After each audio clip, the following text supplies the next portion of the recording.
Love is a powerful force, but when it goes wrong, What the heck? all that passion has to go somewhere. Sooner or later, it will emerge as anger, revenge, Shut up! or even murder. In 2010, in the historic gold mining town of Sonora in Central California, Ricky Roberts is a local hero.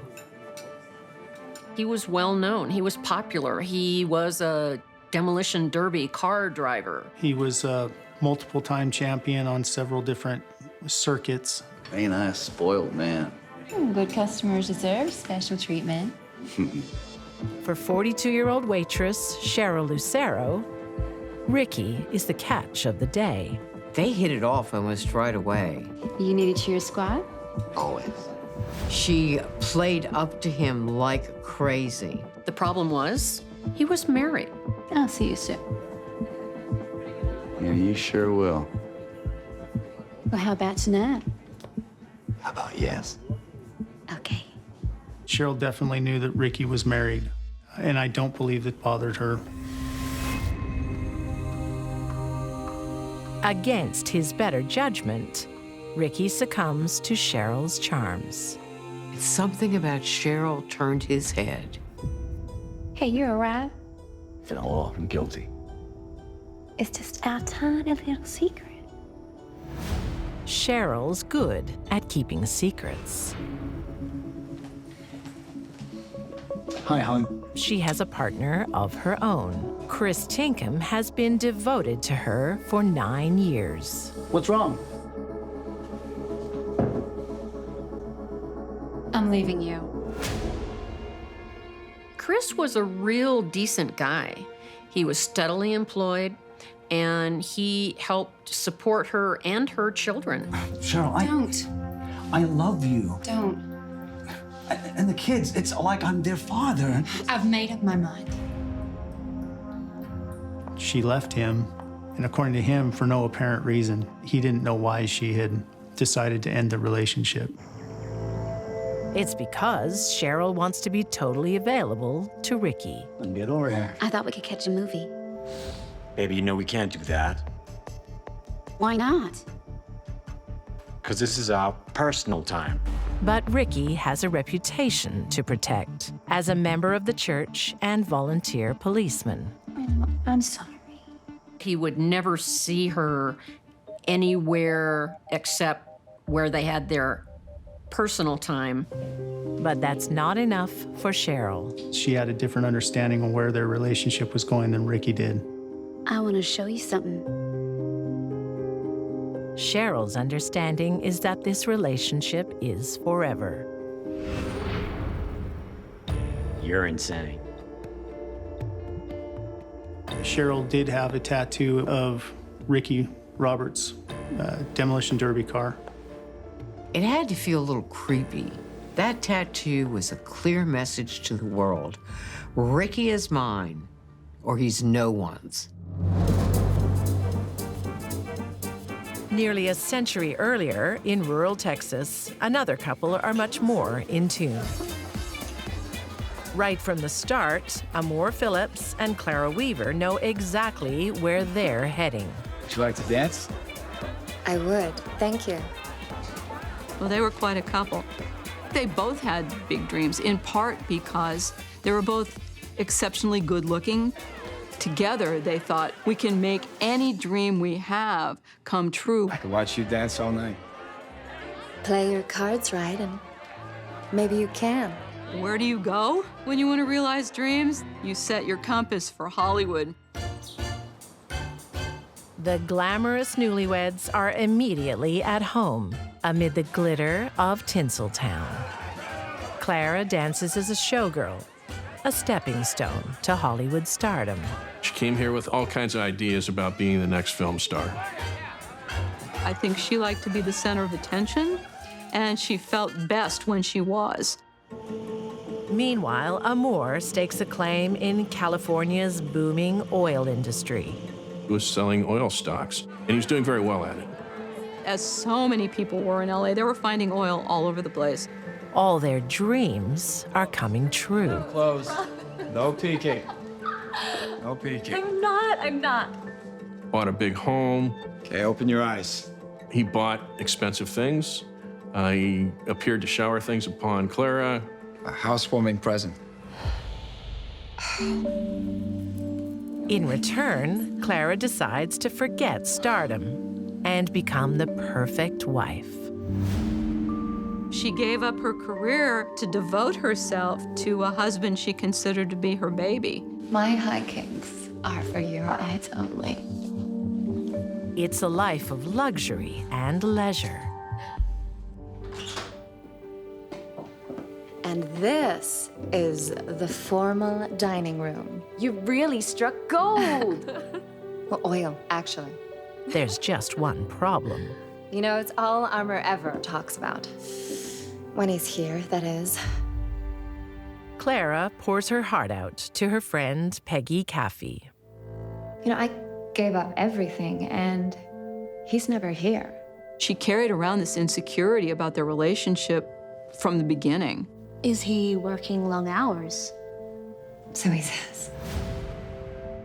Clara is feeling neglected and becoming suspicious. Armour's activities definitely led to some suspicions about their relationship, about their marriage. Armour had a wandering eye. Mrs. Meadows. 19-year-old Alberta Meadows lives nearby, a widow after less than a year of marriage. Mr. Phillips, what brings you here? You. She'd lost her husband, Jesse, in just sort of a freak accident. He was an electrician. I'm so sorry about your husband. He was a good man. Should we take a walk? Sure.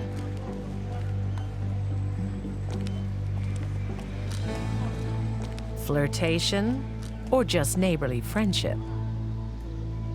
Well, if you ever need a man around the house, just give me a call. Good day, Mr. Phillips. Innocent or not, the encounter doesn't go unnoticed. And no one enjoys a neighborhood rumor like Mrs. Julia McElroy. The woman was just an unbelievable gossip. If there was anything going on in the neighborhood, she had her fingers on the pulse beat.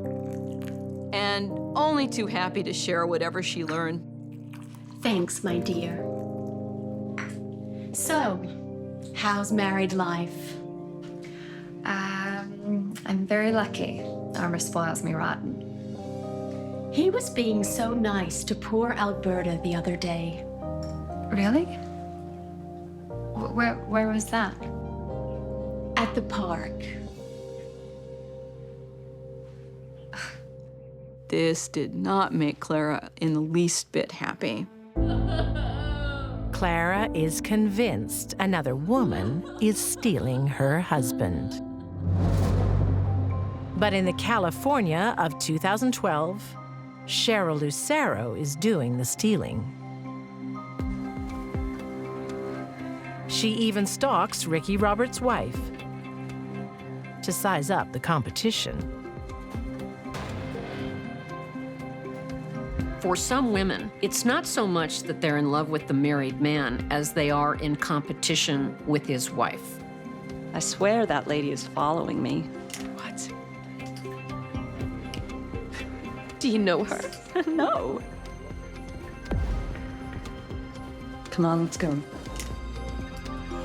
They like the idea of stealing a man away from another woman. Blinded by passion, Cheryl is obsessed with Ricky. She'd gone so far as to make wedding invitations with her name and Ricky's name on them. Ricky makes it clear he won't leave his family. But Cheryl makes her plans anyway. She she wanted to start a new life with Ricky.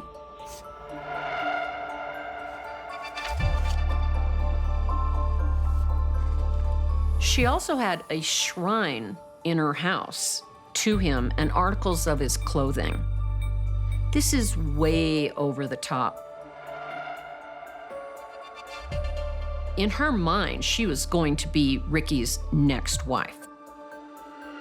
It was really bizarre. It was like she thought by acting this stuff out, she could just make it come true by her own will. But Cheryl's fantasy world is about to be shattered by harsh reality. Hey, stranger. What are you doing here? Well, I haven't heard from you, have I? Ricky just had enough. We're done, okay? You understand? Done. Yeah, we're done. No. He ended the relationship. Basically told her to leave him alone. Ricky! The breakup doesn't end Cheryl's obsession with Ricky. It just redirects it.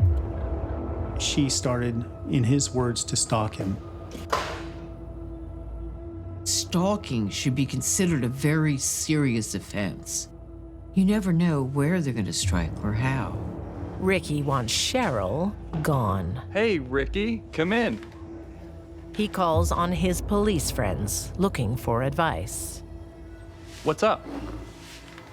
I'm being stalked by a woman. Ricky brought to the attention to somebody at the police department that he was having issues with a lady. He never did file a formal report.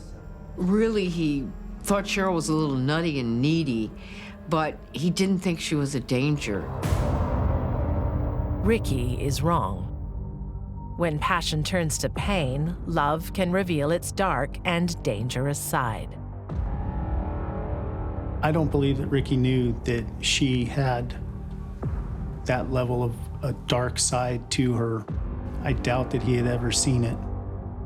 If she couldn't have Ricky, no one would.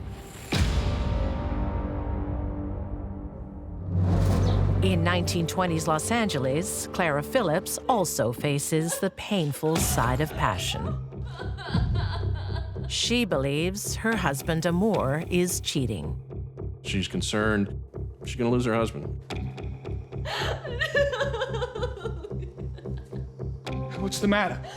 I know about you and your whore.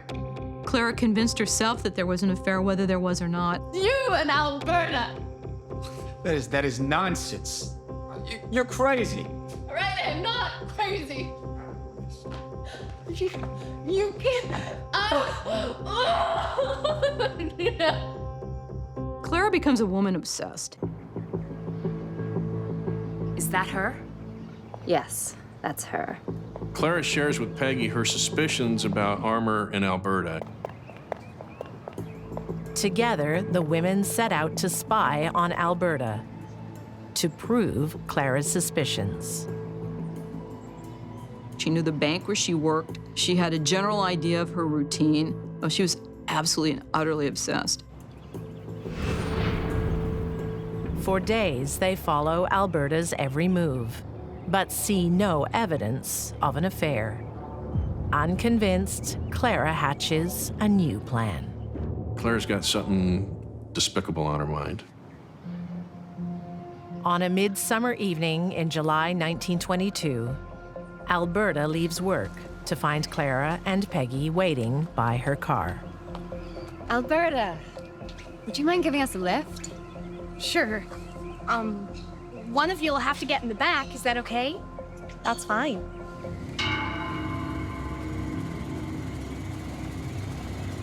They direct Alberta to a winding back road on the outskirts of LA. She asks Alberta to stop and said, "Could we get out of the car and take a walk?" Can we have a chat?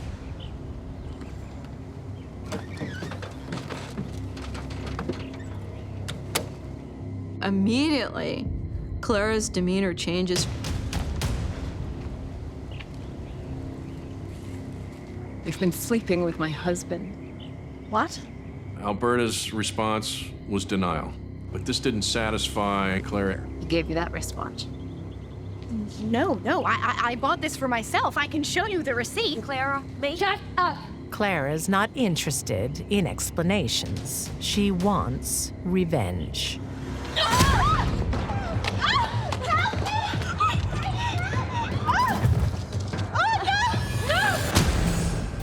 A hammer delivers a huge amount of force to a very small area. This is a murder of rage. Help me! She hits her in the head over and over and over again. It would have looked as though an animal had mauled her. It was likened to Alberta having been attacked by a tiger. For good measure, Clara rolls a heavy rock onto her victim's chest.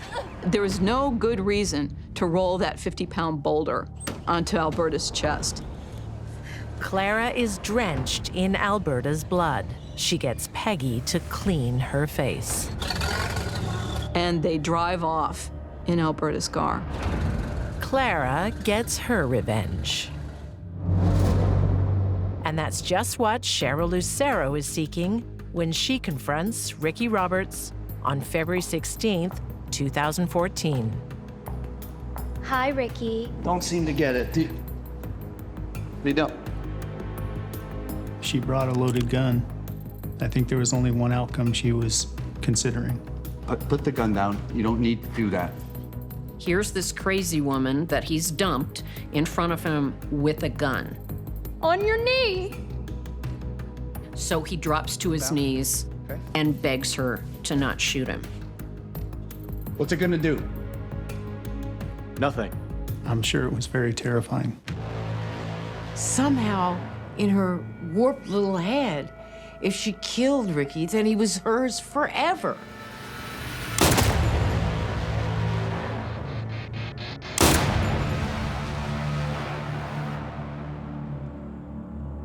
She's a murderer. I don't know what else to say about her.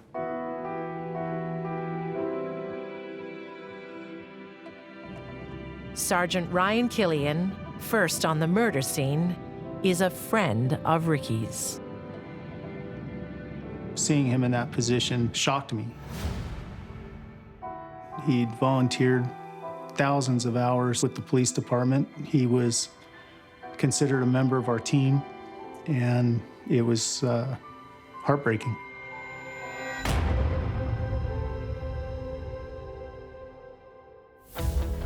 At first, Cheryl maintains her innocence and even denies her affair with Ricky. But at her home, police discover her bizarre shrine and an even more incriminating memento. That shell casing that had been used to shoot Ricky Roberts was found in her bedroom. We found these in your apartment. Cheryl kept a shell casing from the crime scene. Still, Cheryl denies the killing. She changes her story time after time. I shot him, but it was an accident. Her stories were preposterous, contradictory, and totally unbelievable. Didn't look like no accident to me. The jury agrees, and in 2015, Cheryl Lucero is convicted of first-degree murder and sentenced to 50 years to life. A good man made an error in judgment, and it cost his life. Cheryl was revealed for what she really was. Whatever she wanted, she was gonna get. It didn't matter who stood in her way.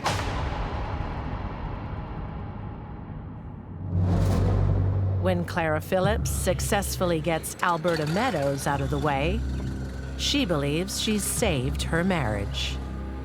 She's removed her rival in a completely gruesome and utterly horrible way, but she's proud of herself. Darling, I am going to cook you the best meal ever. What happened? killed her. I killed your lover. And she thinks that Armour should be likewise pleased because it proves her devotion, her love. Despite what Claire has done, Amour's first instinct is to protect his wife. Remember, He books her a ticket on a train to Texas. it's Mexico. He tells her, go there, wait for me, I'll come to you. Come on. Come on. But while Clara heads to Texas, Amour has second thoughts. Armour is complicit and maybe an accessory after the fact in a very ugly murder.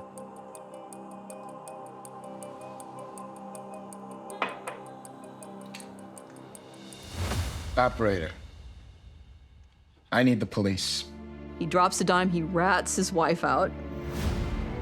Clara is arrested and returned to LA for trial, where the former Hollywood showgirl finds the newspapers have made her a scandalous celebrity. Tiger Woman! Look at the camera! Beautiful! Look at the camera, Tiger Woman!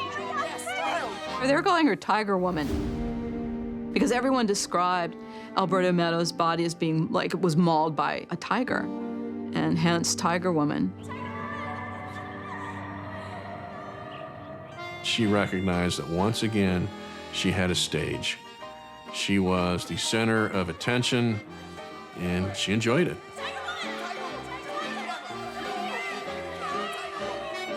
She felt like a celebrity.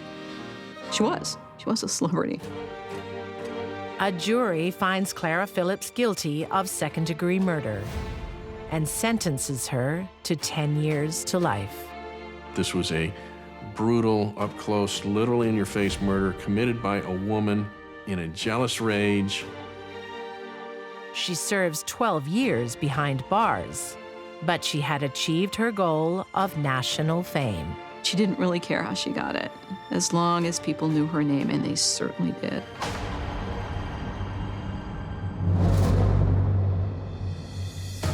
We can't always see when love isn't meant to be. Okay. We stay long after the passion is gone, or tolerate toxicity to keep the peace. When the breaking point comes, and it will, just be sure you're not the one to get broken.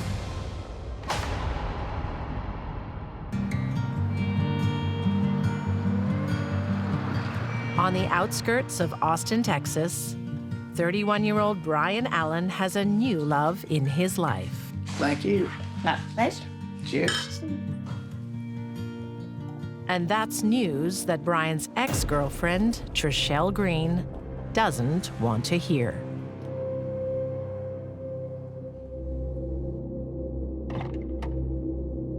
Brian was inside with a girlfriend he was dating at the time. Brian was best known as being a successful businessman. Sounds like my truck.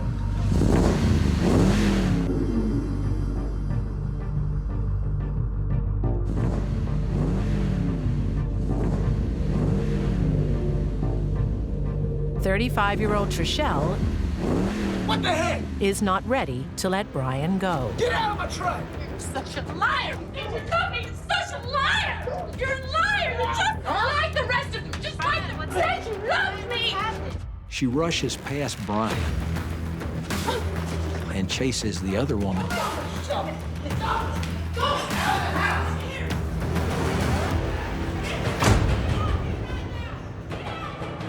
She locked herself in the bathroom, and Trishelle is screaming at her and cussing at her from outside the bathroom. You said you love me! You said you love me! Get out! This is not your house!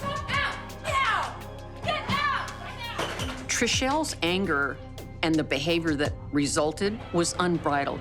She didn't care what she did or who saw it.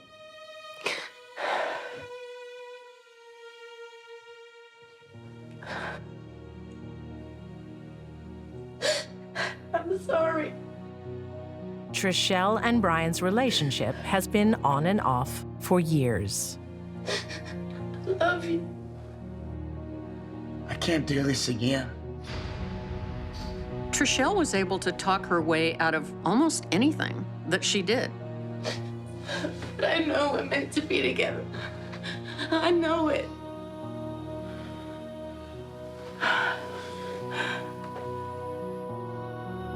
Trishelle appeared to be willing to do anything to try to woo Brian back. Despite their turbulent history, Trishelle begs for one more chance. Very manipulative. She was very good at getting what she wanted. They ended up dating again. At first, Trishelle is on her best behavior. She could be a charming person. She was outgoing. She had a very authentic personality. She could come into a room, light up the room. In 2007, Brian and Trishelle marry and happily plan a future together. That's some job. You know, I love a challenge. He owned a construction company, and it was very, very successful business. We want to build a feature metal arch right across here. He just had a knack for looking at a problem, a building problem, and being able to solve it. Brian makes Trishelle an equal partner, and she works in the office doing payroll. Together, they plan their dream home. He gave her whatever she wanted. When they designed the house, he let her make all of the decisions. He spared no expense. When's my home going to be finished? Soon. Very soon. I'm building you a palace. But Trishelle's bad behaviors are re-emerging. I gotta go.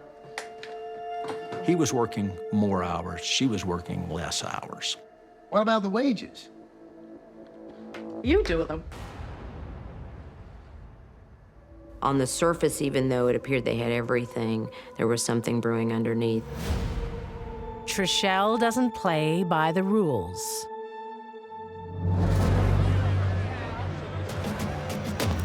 And in 2013, in Atlanta, Georgia, neither does 24-year-old nightclub promoter Sierra Harp.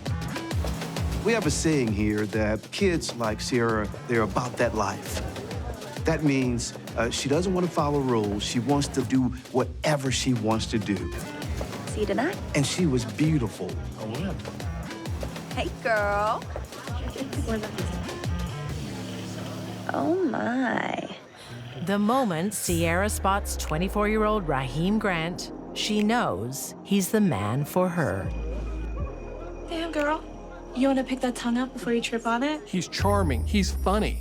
He's all the things that someone like Sierra is looking for, so she fell in love with him right away. Raheem is a local rap star living the celebrity life, and Sierra wants in. She went out and gave him her card, and she let him know that she would like to do some promotion for him. Raheem's mother and manager, Geraldine, can see Sierra is looking for more than a job. I could see the look in her eyes when she looked at him, that she really liked him. She was never a girlfriend, but she wanted to make it seem like she was a girlfriend.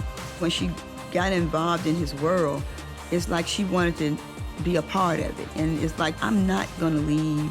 I'm gonna be here, and I'm gonna make him like me and love me.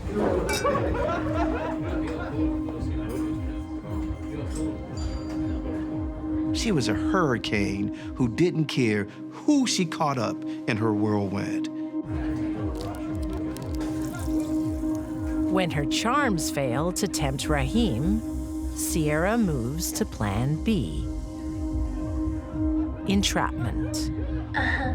So she spiked his drink. She spiked his drink with a drug, which made him drowsy. So they had sex. And after that, Raheem didn't even remember the sex.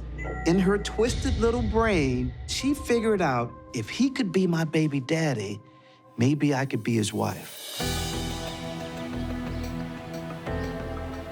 Sure enough, 9 months later, Sierra gives birth to a baby daughter. Hey, Raheem. What? Got something for you. And provides proof of paternity. Sierra thought that this baby would lead Raheem to ask her for her hand in marriage. She just saw this beautiful life that they were gonna have. I told you. But Sierra's baby blackmail backfires. She was like better than you. Oh, he was mad. He was mad with her. That's why my son wanted the baby once he found out it was his, because he knew she was not a good mother. Keep her. I didn't want a baby anyway. Sierra walks away and leaves her newborn child with Raheem. This child was born for one purpose and one purpose only. And once Sierra saw that that wasn't working, the child was collateral damage. In Texas, Trishelle Allen is causing some collateral damage of her own. We going Friday night or Saturday morning? So go Friday, make it a long weekend. She was a charming individual up to a point. Where are we going? Sports fishing weekend. And that point was when she had too much to drink.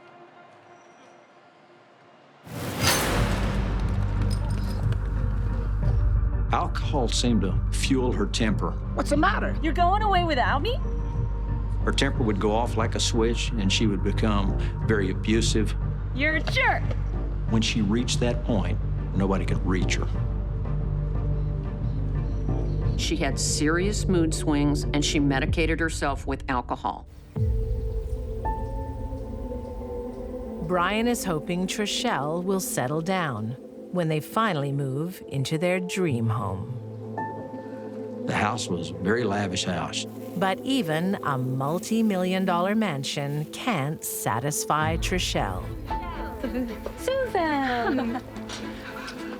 How are you? I'm good. Your house is so lovely. It's okay. It's not exactly what I wanted. You're kidding, right? No. The kitchen's all wrong. He built the house the way she wanted. She wasn't happy. She never seemed to be happy with it. Please, not now. Why? You can't handle the truth, big man? Brian wanted to give Trishelle everything, and he did, but what he didn't understand was, for her, there was never enough. Hey, Trishelle, why don't you show me the rest of the house? Sure. Why not? Take his side, then. No, it's okay.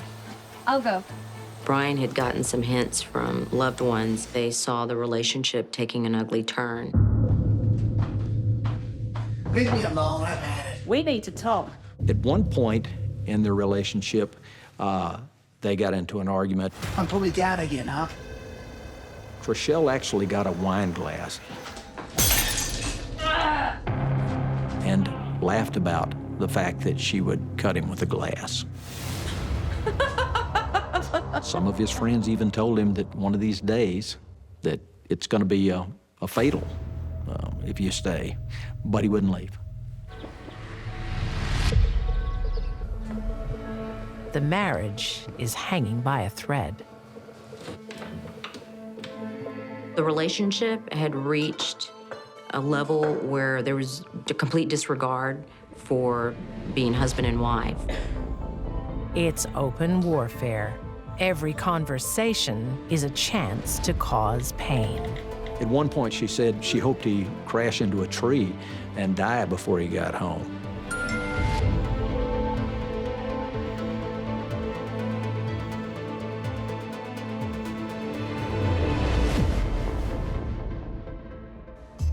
But Trishelle plumbs new depths when she seduces one of Brian's close friends in the family home. You want to have some fun?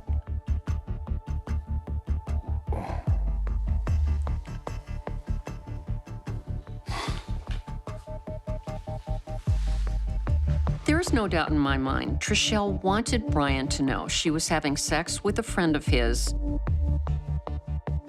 She probably hoped she'd get caught. It was very brazen. It was a buildup over several years of a toxic relationship. There was just too many elements that created a perfect storm.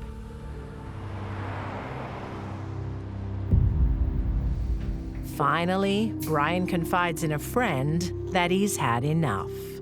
I've got to divorce her. I'll give her half of everything. Brian didn't want to do it, but he realized that he needed to. I'm sorry. Me too.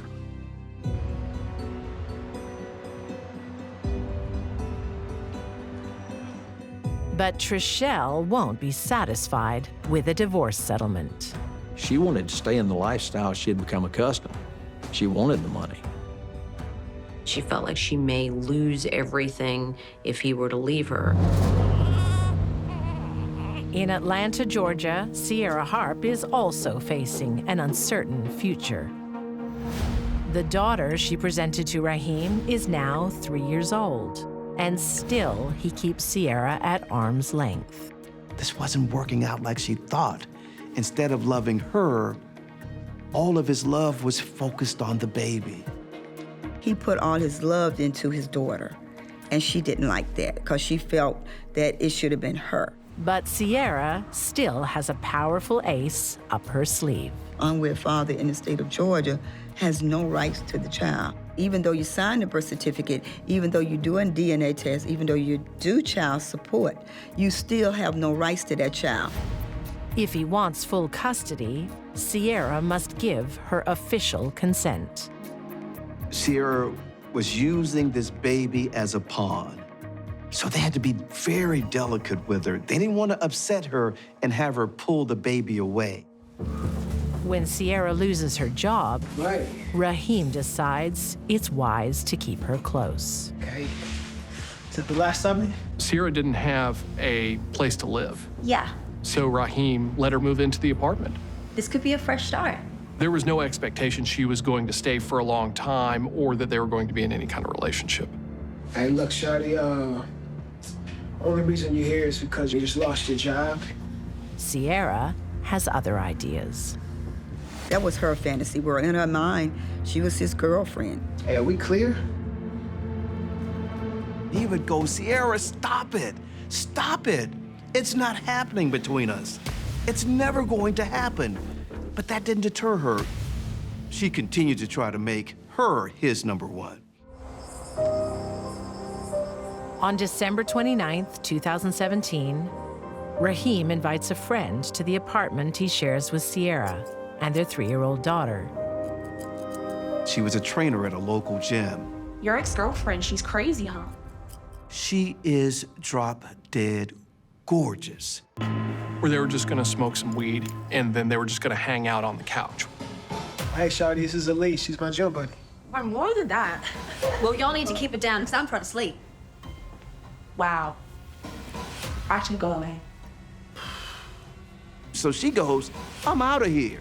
That's where the argument started.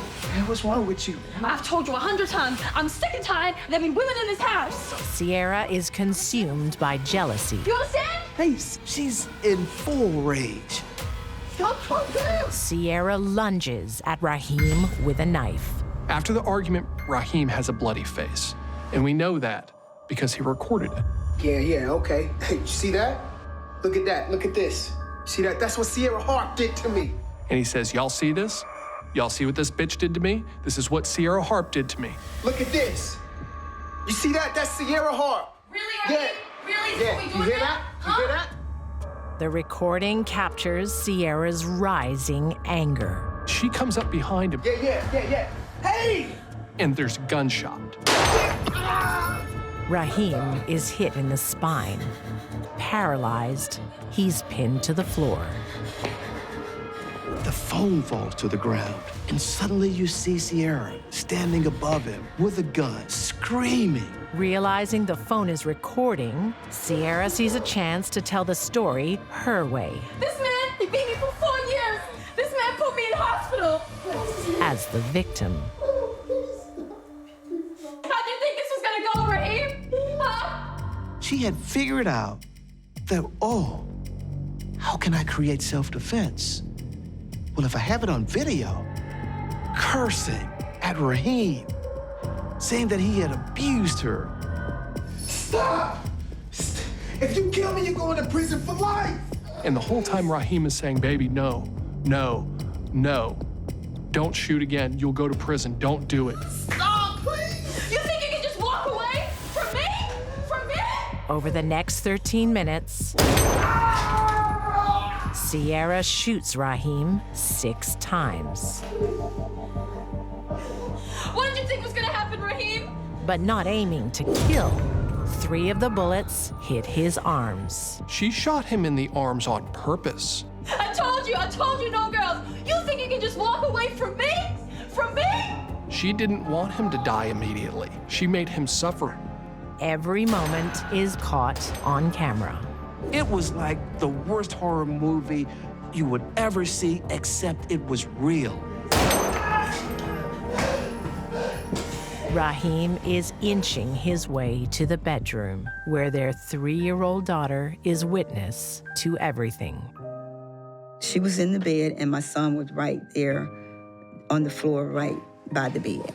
So she could see everything was going on, and I can only imagine him seeing the fear in his daughter's face, and that was his concern. No, I told you once. At one point, he says, "Let me kiss my daughter," and she says, "No, crawl to her." I just want to hold my daughter, please listen. And Sierra said, no, you don't get that opportunity. This is it for you. And she shoots him in the top of the head about 2 feet from their daughter. No, please, please, please. It was a straight-up execution. It was a nightmare, and it's still like a nightmare. Trishelle Allen is planning an execution of her own. Fearing her husband Brian will divorce her and leave her with nothing, on July 1st, 2013, she waits for him with a loaded gun.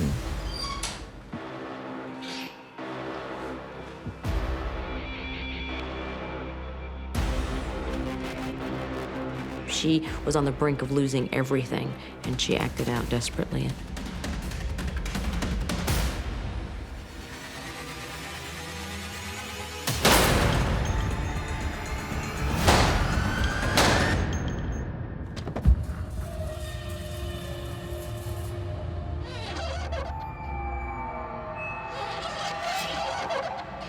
This was a murder of rage.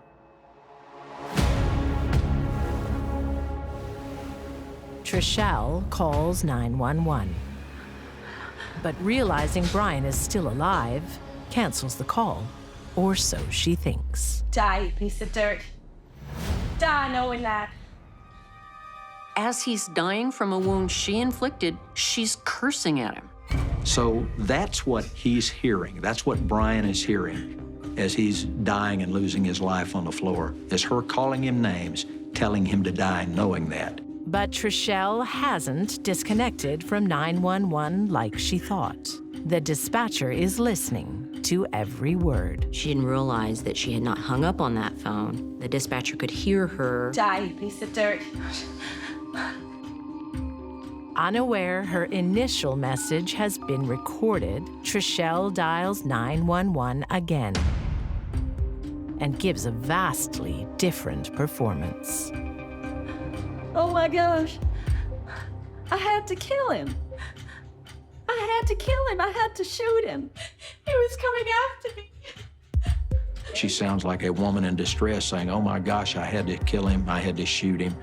He kept coming at me.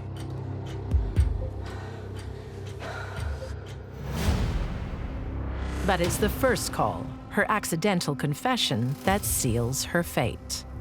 In 2015, Kara Trishelle Allen is convicted of murder and sentenced to life in prison. She was motivated by anger and hatred. Instead of walking away, instead of getting a divorce, instead of working it out, she chose to use violence against him and murder, and that's evil.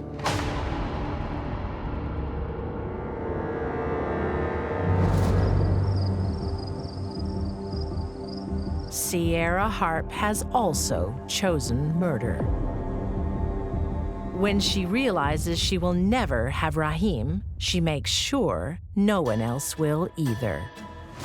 Now she goes to extreme lengths to blame her victim. She stabs herself in the legs 10 times. These are huge stab wounds. Huge stab wounds. Something that you could bleed out and die from.